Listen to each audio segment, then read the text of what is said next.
Balsora was the capital of a kingdom long tributary to the Caliph. During the time of the Caliph Harun al-Rashid, the king of Balsora, who was his cousin, was called Zinabi. Not thinking one vizier enough for the administration of his estates, he had two, named Khakan and Sawi. Khakan was kind, generous, and liberal, and took pleasure in obliging, as far as in him lay, those who had business with him. Throughout the entire kingdom there was no one who did not esteem and praise him as he deserved. Sawi was quite a different character, and repelled everyone with whom he came in contact. He was always gloomy, and, in spite of his great riches, so miserly that he denied himself even the necessaries of life. What made him particularly detested was the great aversion he had to Khakan, of whom he never ceased to speak evil to the king. One day, while the king amused himself talking with his two viziers and other members of the council, the conversation turned on female slaves. While some declared that it sufficed for a slave to be beautiful, others, and Khakan was among the number, maintained that beauty alone was not enough, but that it must be accompanied by wit, wisdom, modesty, and, if possible, knowledge. The king not only declared himself to be of this opinion, but charged Khakan to procure him a slave who should fulfill all these conditions. Sawi, who had been of the opposite side, and was jealous of the honor done to Khakan, said, "Sire, it will be very difficult to find a slave as accomplished as your majesty desires, and, if she is to be found, she will be cheap if she costs less than 10,000 gold pieces." "Sawi," answered the king, "you seem to find that a very great sum. For you it may be so, but not for me." And forthwith he ordered his grand treasurer, who was present, to send 10,000 gold pieces to Khakan for the purchase of the slave.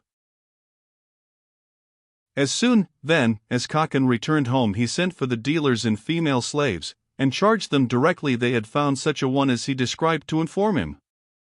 They promised to do their utmost, and no day passed that they did not bring a slave for his inspection, but none was found without some defect.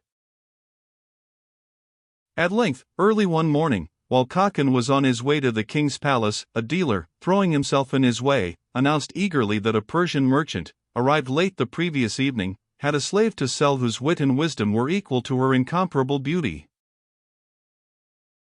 Khakan, overjoyed at this news, gave orders that the slave should be brought for his inspection on his return from the palace. The dealer appearing at the appointed hour, Khakan found the slave beautiful beyond his expectations, and immediately gave her the name of the fair Persian. Being a man of great wisdom and learning, he perceived in the short conversation he had with her that he would seek in vain another slave to surpass her in any of the qualities required by the king, and therefore asked the dealer what price the merchant put upon her. "Sir," was the answer, "for less than 10,000 gold pieces he will not let her go. He declares that, what with masters for her instruction, and for bodily exercises, not to speak of clothing and nourishment, he has already spent that sum upon her. She is in every way fit to be the slave of a king. She plays every musical instrument, she sings, she dances, she makes verses, in fact there is no accomplishment in which she does not excel." Khakan, who was better able to judge of her merits than the dealer, wishing to bring the matter to a conclusion, sent for the merchant, and said to him, "It is not for myself that I wish to buy your slave, but for the king. Her price, however, is too high." "Sir," replied the merchant, "I should esteem it an honor to present her to His Majesty, did it become a merchant to do such a thing. I ask no more than the sum it has cost me to make her such as she is." Khakan, not wishing to bargain, immediately had the sum counted out, and given to the merchant, who before withdrawing said, "Sir, as she is destined for the king, I would have you observe that she is extremely tired with the long journey, and before presenting her to His Majesty you would do well to keep her a fortnight in your own house, and to see that a little care is bestowed upon her. The sun has tanned her complexion, but when she has been 2 or 3 times to the bath, and is fittingly dressed, you will see how much her beauty will be increased." Khakan thanked the merchant for his advice, and determined to follow it. He gave the beautiful Persian an apartment near to that of his wife, whom he charged to treat her as befitting a lady destined for the king, and to order for her the most magnificent garments. Before bidding adieu to the fair Persian, he said to her, "No happiness can be greater than what I have procured for you. Judge for yourself, you now belong to the king. I have, however, to warn you of one thing. I have a son, who, though not wanting in sense, is young, foolish, and headstrong, and I charge you to keep him at a distance." The Persian thanked him for his advice, and promised to profit by it. Nureddin, for so the vizier's son was named, went freely in and out of his mother's apartments. He was young, well-made and agreeable, and had the gift of charming all with whom he came in contact. As soon as he saw the beautiful Persian, though aware that she was destined for the king, he let himself be carried away by her charms, and determined at once to use every means in his power to retain her for himself. The Persian was equally captivated by Nureddin, and said to herself, "The vizier does me too great honor in buying me for the king. I should esteem myself very happy if he would give me to his son." Nureddin availed himself of every opportunity to gaze upon her beauty, to talk and laugh with her, and never would have left her side if his mother had not forced him. Some time having elapsed, on account of the long journey, since the beautiful Persian had been to the bath, 5 or 6 days after her purchase the vizier's wife gave orders that the bath should be heated for her, and that her own female slaves should attend her there, and afterwards should array her in a magnificent dress that had been prepared for her. Her toilet completed, the beautiful Persian came to present herself to the vizier's wife, who hardly recognized her, so greatly was her beauty increased. Kissing her hand, the beautiful slave said, "Madam, I do not know how you find me in this dress that you have had prepared for me. Your women assure me that it suits me so well that they hardly knew me. If it is the truth they tell me, and not flattery, it is to you I owe the transformation." "My daughter," answered the vizier's wife, "they do not flatter you. I myself hardly recognized you. The improvement is not due to the dress alone, but largely to the beautifying effects of the bath. I am so struck by its results, that I would try it on myself." Acting forthwith on this decision, she ordered 2 little slaves during her absence to watch over the beautiful Persian, and not to allow Nureddin to enter should he come. She had no sooner gone than he arrived, and not finding his mother in her apartment, would have sought her in that of the Persian. The 2 little slaves barred the entrance, saying that his mother had given orders that he was not to be admitted. Taking each by an arm, he put them out of the anteroom, and shut the door. Then they rushed to the bath, informing their mistress with shrieks and tears that Nureddin had driven them away by force and gone in. This news caused great consternation to the lady, who, dressing herself as quickly as possible, hastened to the apartment of the fair Persian, to find that Nureddin had already gone out. Much astonished to see the vizier's wife enter in tears, the Persian asked what misfortune had happened. "What," exclaimed the lady, "you ask me that, knowing that my son Nureddin has been alone with you?" "But, madam," inquired the Persian, "what harm is there in that?" "How?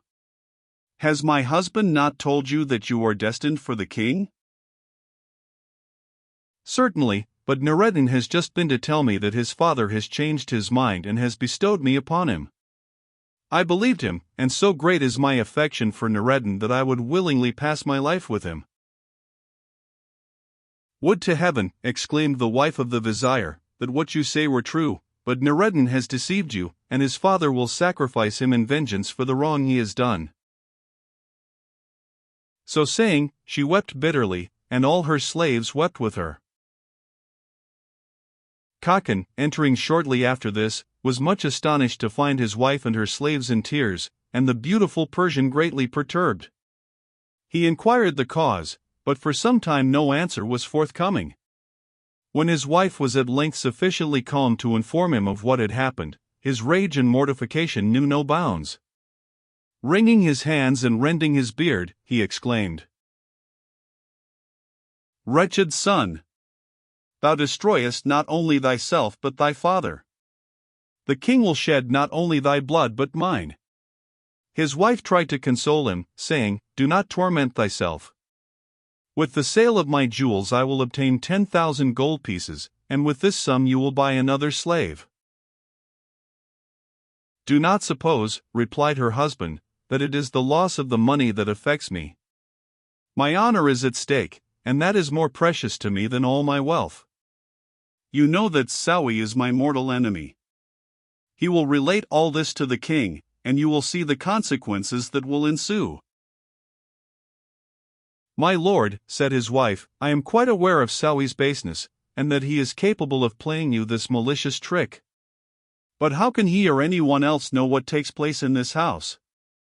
Even if you are suspected and the king accuses you, you have only to say that, after examining the slave, you did not find her worthy of his majesty.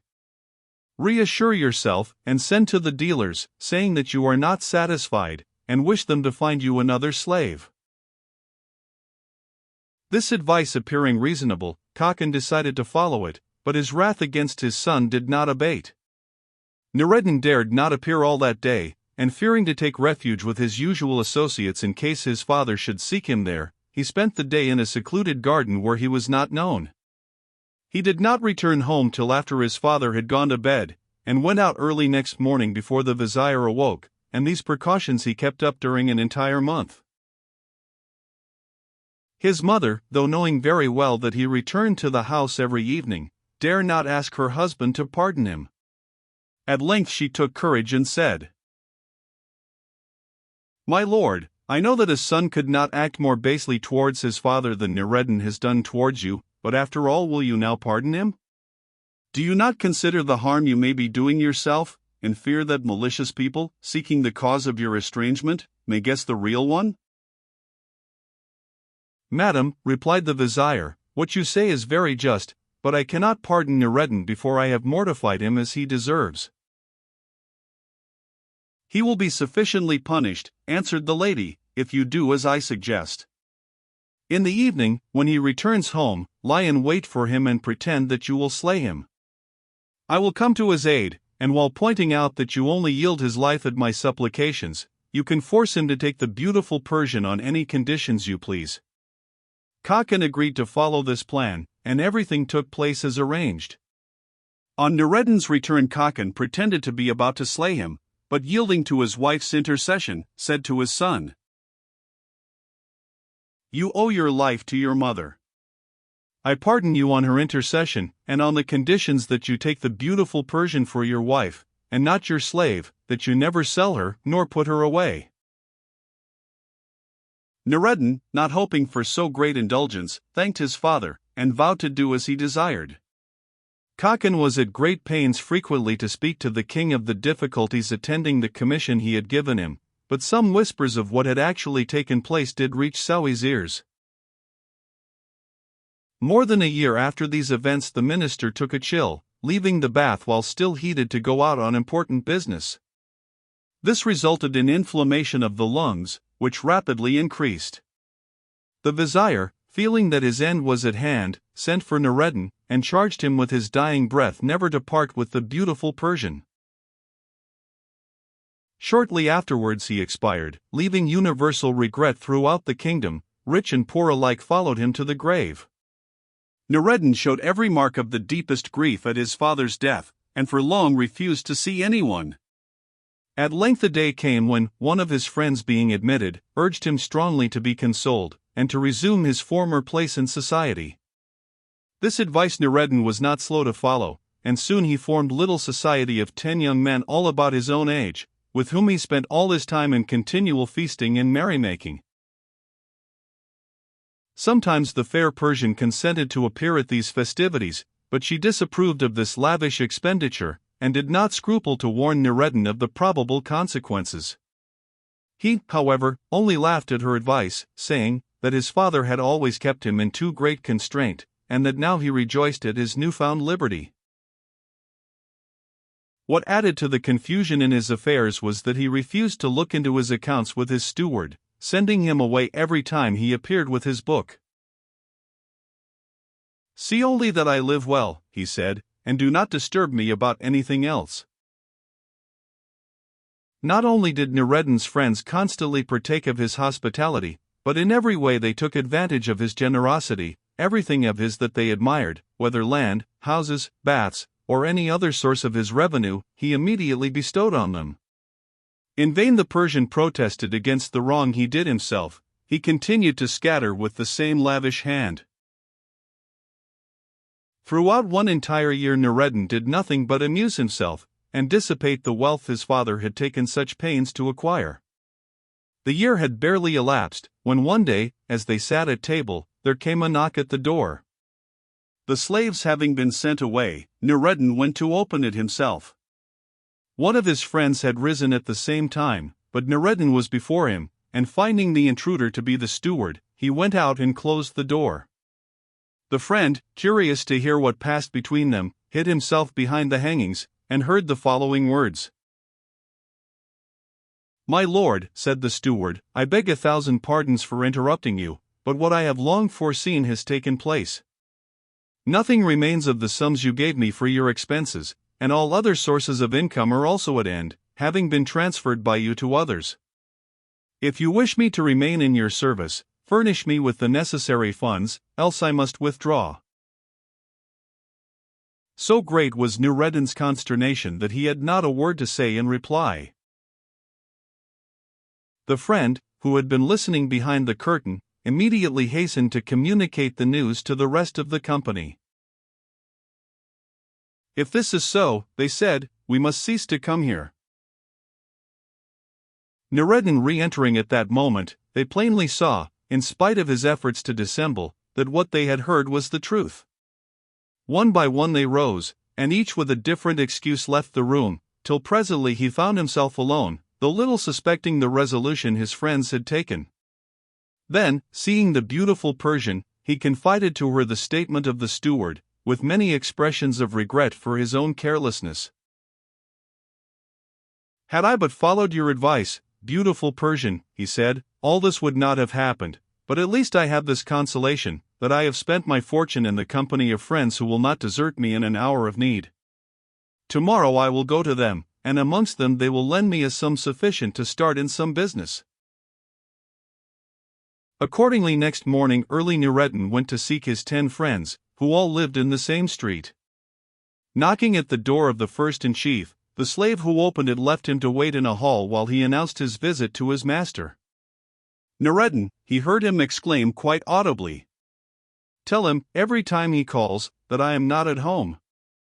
The same thing happened at the second door, and also at the third, and so on with all the 10. Nureddin, much mortified, recognized too late that he had confided in false friends, who abandoned him in his hour of need. Overwhelmed with grief, he sought consolation from the beautiful Persian. "Alas, my lord," she said, "at last you are convinced of the truth of what I foretold. There is now no other resource left but to sell your slaves and your furniture." First then he sold the slaves, and subsisted for a time on the proceeds. After that the furniture was sold, and as much of it was valuable it sufficed for some time. Finally this resource also came to an end, and again he sought counsel from the beautiful Persian. "My lord," she said, "I know that the late Vizier, your father, bought me for 10,000 gold pieces, and though I have diminished in value since, I should still fetch a large sum. Do not therefore hesitate to sell me, and with the money you obtain go and establish yourself in business in some distant town." "Charming Persian," answered Nureddin, "how could I be guilty of such baseness? I would die rather than part from you whom I love better than my life." "My lord," she replied, "I am well aware of your love for me, which is only equaled by mine for you, but a cruel necessity obliges us to seek the only remedy." Nureddin, convinced at length of the truth of her words, yielded, and reluctantly led her to the slave market, where, showing her to a dealer named Hagi Hassan, he inquired her value. Taking them into a room apart, Hagi Hassan exclaimed as soon as she had unveiled, "My lord, is not this the slave your father bought for 10,000 pieces?" On learning that it was so, he promised to obtain the highest possible price for her. Leaving the beautiful Persian shut up in the room alone, he went out to seek the slave merchants, announcing to them that he had found the pearl among slaves, and asking them to come and put a value upon her. As soon as they saw her, they agreed that less than 4,000 gold pieces could not be asked. Hagi Hassan, then closing the door upon her, began to offer her for sale, calling out, "Who will bid 4,000 gold pieces for the Persian slave?" Before any of the merchants had bid, Sawi happened to pass that way, and judging that it must be a slave of extraordinary beauty, rode up to Hagi Hassan and desired to see her. Now it was not the custom to show a slave to a private bidder, but as no one dared to disobey the vizier, his request was granted.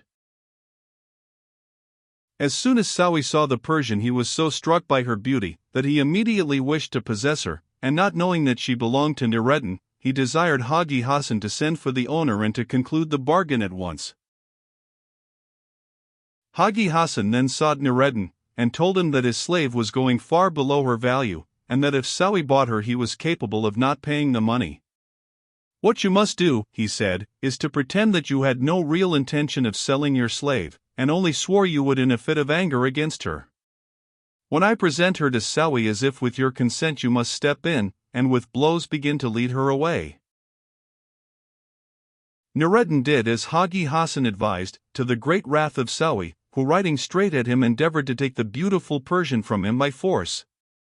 Nureddin, letting her go, seized Sawi's horse by the bridle, and, encouraged by the applause of the bystanders, dragged him to the ground, beat him severely, and left him in the gutter streaming with blood.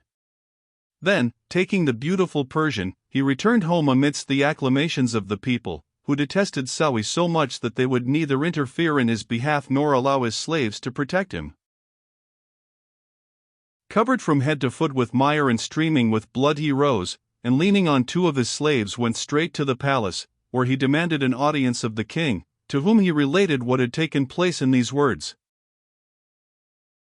"May it please your majesty, I had gone to the slave market to buy myself a cook. While there I heard a slave being offered for 4,000 pieces. Asking to see her, I found she was of incomparable beauty, and was being sold by Nureddin, the son of your late vizier, to whom your majesty will remember giving a sum of 10,000 gold pieces for the purchase of a slave. This is the identical slave, whom instead of bringing to your majesty he gave to his own son. Since the death of his father, this Nureddin has run through his entire fortune, has sold all his possessions, and is now reduced to selling the slave. Calling him to me, I said, 'Nureddin, I will give you 10,000 gold pieces for your slave, whom I will present to the king. I will interest him at the same time in your behalf, and this will be worth much more to you than what extra money you might obtain from the merchants.' 'Bad old man,' he exclaimed, 'rather than sell my slave to you, I would give her to a Jew.' 'But, Nureddin,' I remonstrated, 'you do not consider that in speaking thus you wrong the king, to whom your father owed everything.' This remonstrance only irritated him the more.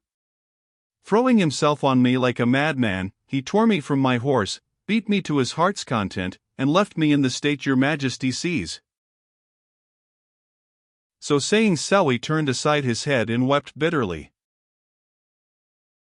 The king's wrath was kindled against Nureddin. He ordered the captain of the guard to take with him 40 men, to pillage Nureddin's house, to raze it to the ground, and to bring Nureddin and the slave to him. A doorkeeper, named Sanjir, who had been a slave of Khakan's, hearing this order given, slipped out of the king's apartment, and hastened to warn Nureddin to take flight instantly with the beautiful Persian. Then, presenting him with 40 gold pieces, he disappeared before Nureddin had time to thank him.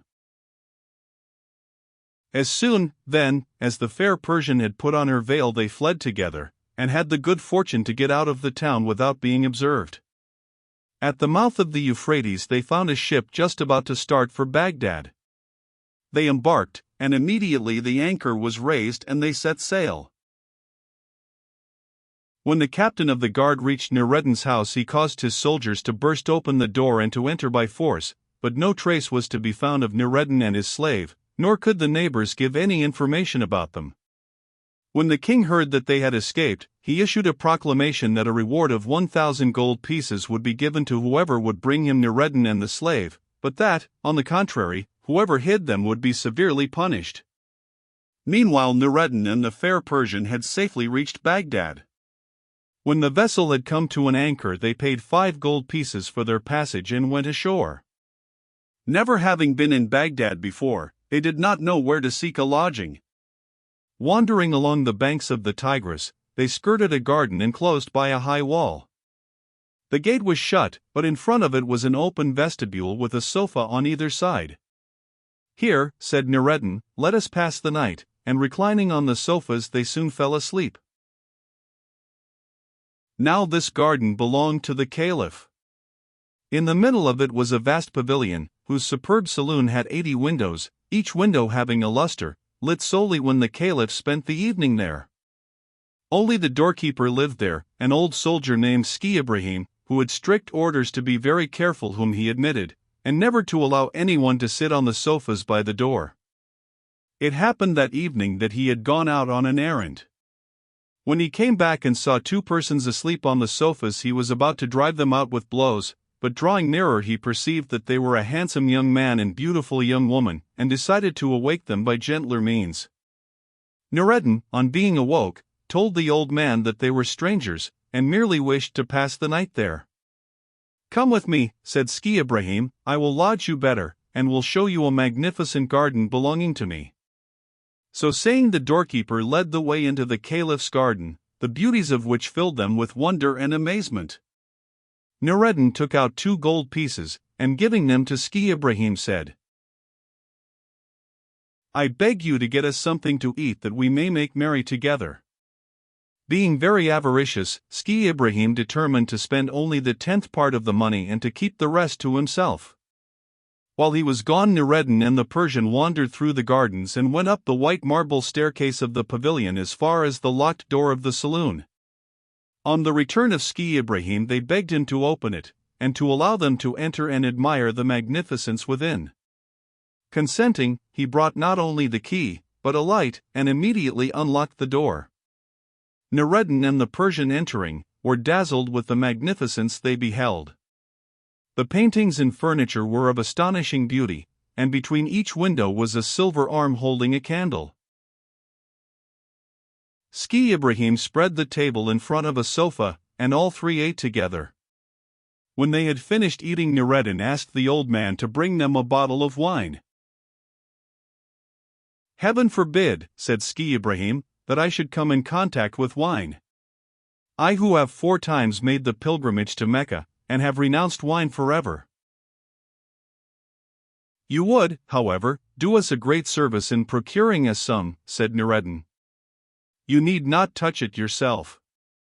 Take the ass which is tied to the gate, lead it to the nearest wine shop, and ask some passerby to order 2 jars of wine, have them put in the ass's panniers, and drive him before you. Here are 2 pieces of gold for the expenses." At sight of the gold, Ski Ibrahim set off at once to execute the commission. On his return, Nureddin said, "We have still need of cups to drink from, and of fruit, if you can procure us some." Ski Ibrahim disappeared again, and soon returned with a table spread with cups of gold and silver, and every sort of beautiful fruit. Then he withdrew, in spite of repeated invitations to remain. Nureddin and the beautiful Persian, finding the wine excellent, drank of it freely, and while drinking they sang. Both had fine voices, and Ski Ibrahim listened to them with great pleasure, first from a distance, then he drew nearer, and finally put his head in at the door. Nureddin, seeing him, called to him to come in and keep them company. At first the old man declined, but was persuaded to enter the room, to sit down on the edge of the sofa nearest the door, and at last to draw closer and to seat himself by the beautiful Persian, who urged him so persistently to drink her health that at length he yielded, and took the cup she offered. Now the old man only made a pretense of renouncing wine. He frequented wine shops like other people, and had taken none of the precautions Nureddin had proposed. Having once yielded, he was easily persuaded to take a second cup, and a third, and so on till he no longer knew what he was doing. Till near midnight they continued drinking, laughing, and singing together. About that time the Persian, perceiving that the room was lit by only 1 miserable tallow candle, asked Ski Ibrahim to light some of the beautiful candles in the silver arms.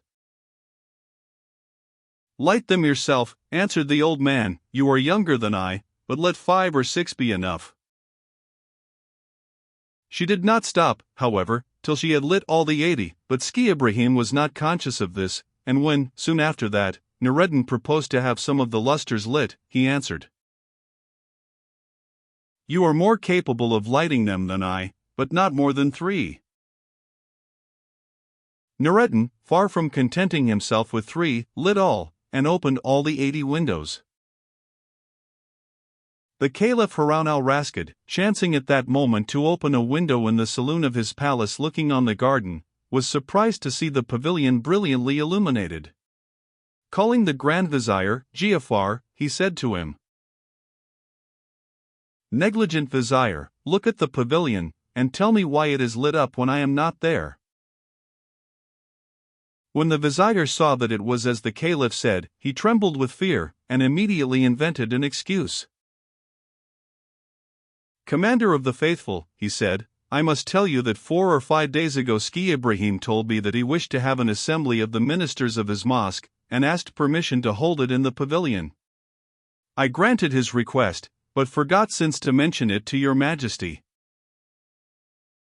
"Giafar," replied the Caliph, "you have committed 3 faults: first, in giving the permission; second, in not mentioning it to me; and third, in not investigating the matter more closely. For punishment I condemn you to spend the rest of the night with me in company of these worthy people.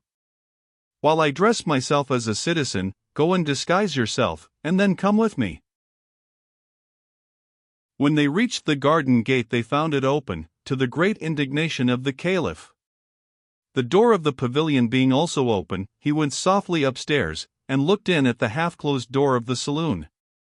Great was his surprise to see Ski-Ibrahim, whose sobriety he had never doubted, drinking and singing with a young man and a beautiful lady. The Caliph, before giving way to his anger, determined to watch and see who the people were and what they did. Presently Ski-Ibrahim asked the beautiful Persian if anything were wanting to complete her enjoyment of the evening. "If only," she said, "I had an instrument upon which I might play." Ski-Ibrahim immediately took a lute from a cupboard and gave it to the Persian, who began to play on it, singing the while with such skill and taste that the Caliph was enchanted. When she ceased he went softly downstairs and said to the Vizier, "Never have I heard a finer voice, nor the lute better played. I am determined to go in and make her play to me." "Commander of the Faithful," said the Vizier, "if Ski-Ibrahim recognizes you he will die of fright." "I should be sorry for that," answered the Caliph, "and I am going to take steps to prevent it.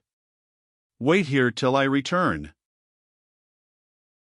Now the Caliph had caused a bend in the river to form a lake in his garden. There the finest fish in the Tigris were to be found, but fishing was strictly forbidden. It happened that night, however, that a fisherman had taken advantage of the gate being open to go in and cast his nets. He was just about to draw them when he saw the Caliph approaching. Recognizing him at once in spite of his disguise, he threw himself at his feet imploring forgiveness. "Fear nothing," said the Caliph, "only rise up and draw thy nets." The fisherman did as he was told, and produced 5 or 6 fine fish, of which the Caliph took the 2 largest. Then he desired the fisherman to change clothes with him, and in a few minutes the Caliph was transformed into a fisherman, even to the shoes and the turban. Taking the 2 fish in his hand, he returned to the Vizier, who, not recognizing him, would have sent him about his business. Leaving the Vizier at the foot of the stairs, the Caliph went up and knocked at the door of the saloon. Noureddin opened it, and the Caliph, standing on the threshold, said, "Ski-Ibrahim, I am the fisher Karim. Seeing that you are feasting with your friends, I bring you these fish." Noureddin and the Persian said that when the fishes were properly cooked and dressed they would gladly eat of them. The Caliph then returned to the Vizier, and they set to work in Ski-Ibrahim's house to cook the fish, of which they made so tempting a dish that Noureddin and the fair Persian ate of it with great relish. When they had finished, Noureddin took 30 gold pieces, all that remained of what Sangiar had given him, and presented them to the Caliph, who, thanking him, asked as a further favor if the lady would play him one piece on the lute. The Persian gladly consented, and sang and played so as to delight the Caliph. Nureddin, in the habit of giving to others whatever they admired, said, "Fisherman, as she pleases you so much, take her, she is yours." The fair Persian, astounded that he should wish to part from her, took her lute, and with tears in her eyes sang her reproaches to its music. The Caliph, still in the character of fisherman, said to him, "Sir, I perceive that this fair lady is your slave. Oblige me, I beg you, by relating your history."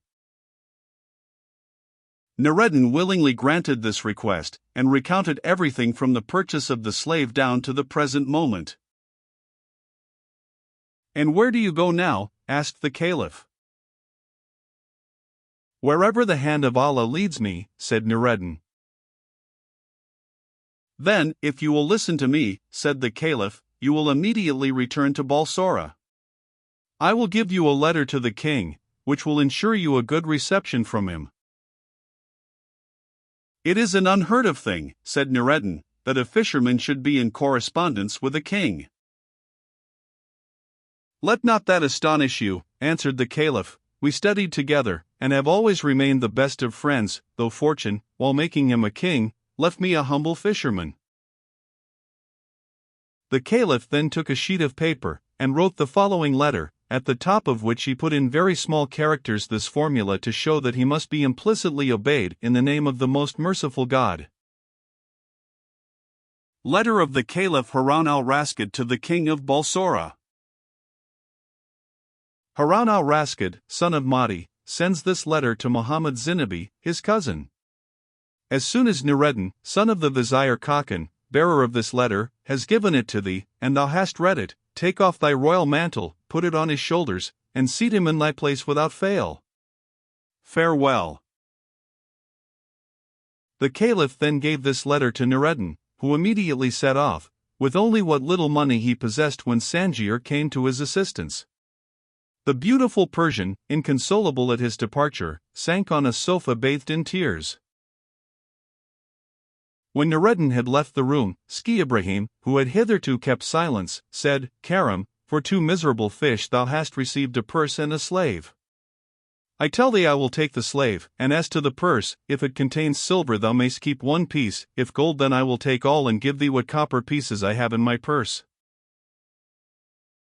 Now here it must be related that when the Caliph went upstairs with the plate of fish he ordered the Vizier to hasten to the palace and bring back 4 slaves bearing a change of raiment, who should wait outside the pavilion till the Caliph should clap his hands. Still personating the fisherman, the Caliph answered, "Ski-Ibrahim, whatever is in the purse I will share equally with you, but as to the slave I will keep her for myself. If you do not agree to these conditions you shall have nothing." The old man, furious at this insolence as he considered it, took a cup and threw it at the Caliph, who easily avoided a missile from the hand of a drunken man. It hit against the wall, and broke into 1,000 pieces. Ski-Ibrahim, still more enraged, then went out to fetch a stick. The Caliph at that moment clapped his hands, and the Vizier and the 4 slaves entering took off the fisherman's dress and put on him that which they had brought. When Ski-Ibrahim returned, a thick stick in his hand, the Caliph was seated on his throne, and nothing remained of the fisherman but his clothes in the middle of the room. Throwing himself on the ground at the Caliph's feet, he said, "Commander of the faithful, your miserable slave has offended you, and craves forgiveness." The Caliph came down from his throne, and said, "Rise, I forgive thee." Then turning to the Persian he said, "Fair lady, now you know who I am, learn also that I have sent Nureddin to Balsora to be king, and as soon as all necessary preparations are made I will send you there to be queen. Meanwhile I will give you an apartment in my palace, where you will be treated with all honor." At this the beautiful Persian took courage, and the Caliph was as good as his word, recommending her to the care of his wife Zobeida. Nureddin made all haste on his journey to Balsora, and on his arrival there went straight to the palace of the king, of whom he demanded an audience. It was immediately granted, and holding the letter high above his head he forced his way through the crowd. While the king read the letter he changed color. He would instantly have executed the caliph's order, but first he showed the letter to Sawi, whose interests were equally at stake with his own. Pretending that he wished to read it a second time, Sawi turned aside as if to seek a better light. Unperceived by anyone, he tore off the formula from the top of the letter, put it to his mouth, and swallowed it. Then, turning to the king, he said, "Your Majesty has no need to obey this letter. The writing is indeed that of the caliph, but the formula is absent. Besides, he has not sent an express with the patent, without which the letter is useless. Leave all to me, and I will take the consequences." The king not only listened to the persuasions of Sawi, but gave Nureddin into his hands. Such a severe bastinado was first administered to him, that he was left more dead than alive. Then Sawi threw him into the darkest and deepest dungeon, and fed him only on bread and water. After 10 days Sawi determined to put an end to Nureddin's life, but dared not without the king's authority. To gain this end, he loaded several of his own slaves with rich gifts, and presented himself at their head to the king, saying that they were from the new king on his coronation. "What," said the king, "is that wretch still alive? Go and behead him at once. I authorize you." "Sire," said Sawi, "I thank your Majesty for the justice you do me. I would further beg, as Nureddin publicly affronted me, that the execution might be in front of the palace, and that it might be proclaimed throughout the city, so that no one may be ignorant of it." The king granted these requests, and the announcement caused universal grief, for the memory of Nureddin's father was still fresh in the hearts of his people. Sawi, accompanied by 20 of his own slaves, went to the prison to fetch Nureddin, whom he mounted on a wretched horse without a saddle. Arrived at the palace, Sawi went in to the king, leaving Nureddin in the square, hemmed in not only by Sawi's slaves but by the royal guard, who had great difficulty in preventing the people from rushing in and rescuing Nureddin. So great was the indignation against Sawi that if anyone had set the example he would have been stoned on his way through the streets. Sawi, who witnessed the agitation of the people from the windows of the king's privy chambers, called to the executioner to strike at once. The king, however, ordered him to delay. Not only was he jealous of Sawi's interference, but he had another reason. A troop of horsemen was seen at that moment riding at full gallop towards the square. Sawi suspected who they might be, and urged the king to give the signal for the execution without delay, but this the king refused to do till he knew who the horsemen were. Now, they were the Vizier Giafar and his suite arriving at full speed from Baghdad. For several days after Nureddin's departure with the letter, the caliph had forgotten to send the express with the patent, without which the letter was useless. Hearing a beautiful voice one day in the women's part of the palace uttering lamentations, he was informed that it was the voice of the fair Persian, and suddenly calling to mind the patent, he sent for Giafar, and ordered him to make for Balsora with the utmost speed if Nureddin were dead, to hang Sawi, if he were still alive, to bring him at once to Baghdad along with the king and Sawi. Giafar rode at full speed through the square, and alighted at the steps of the palace, where the king came to greet him. The vizier's first question was whether Nureddin were still alive. The king replied that he was, and he was immediately led forth, though bound hand and foot. By the vizier's orders his bonds were immediately undone, and Sawi was tied with the same cords. Next day Giafar returned to Baghdad, bearing with him the king, Sawi, and Nureddin. When the caliph heard what treatment Nureddin had received, he authorized him to behead Sawi with his own hands, but he declined to shed the blood of his enemy, who was forthwith handed over to the executioner. The caliph also desired Nureddin to reign over Balsora, but this, too, he declined, saying that after what had passed there he preferred never to return, but to enter the service of the caliph. He became one of his most intimate courtiers, and lived long in great happiness with the fair Persian. As to the king, the caliph contented himself with sending him back to Balsora, with the recommendation to be more careful in future in the choice of his vizier.